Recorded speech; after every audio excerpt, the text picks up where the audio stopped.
June 2025 వరకు చూసుకుంటే 831 drug కేసులు నమోదు చేశాం. ఈ రోజుకి 2114 మందిని అరెస్టు చేయడం జరిగింది.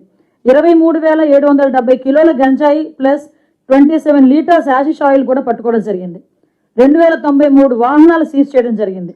8,200 మందికి అవగాహన శిబిరాలు ఏర్పాటు చేయడం జరిగింది.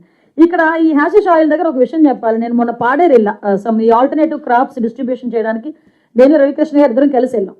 యాక్చువల్లీ అక్కడ మాట్లాడుతుంటే నాకు కలెక్టర్ అండ్ ఎస్పీ ఒక విషయం చెప్తే షాకింగ్ నాకు నిజంగా. లాస్ట్ గవర్నమెంట్ లో 2019 to 24 ఇన్ బిట్వీన్ లో ఈ గాంజా పెంచడం ఒక ఎత్తు, గాంజాని సరఫరా చేయడం ఒక ఎత్తు అయితే, ఏదో కుటీర పరిశ్రమ లాగా స్మాల్ స్కేల్ ఇండస్ట్రీ లాగా ఈ గాంజా నుంచి ఈ హ్యాషిష్ ఆయిల్ ఏదైతే తయారు చేస్తారో ఆ మిషనరీస్ని ఇంట్లో పెట్టుకున్నారంట.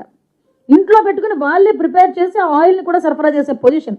ఎప్పుడైతే మనం ఈగల్ ఎస్టాబ్లిష్ చేసి ఈగల్ తాలూకా యాక్టివిటీస్ పెరిగినాయో అప్పటి నుంచి మొత్తం వాటన్నిటిని కూడా వాళ్ళు వదిలేసి వేరే వేరే రాష్ట్రాలకు కూడా తీసుకెళ్ళిపోయే పరిస్థితి. వాళ్ళు ఇక్కడ మనకు అటువంటి ఆపరేషన్స్ కూడా ఏమీ లేవు, జీరో ఆపరేషన్స్, అటువంటి ఆపరేషన్స్ అయితే జీరో.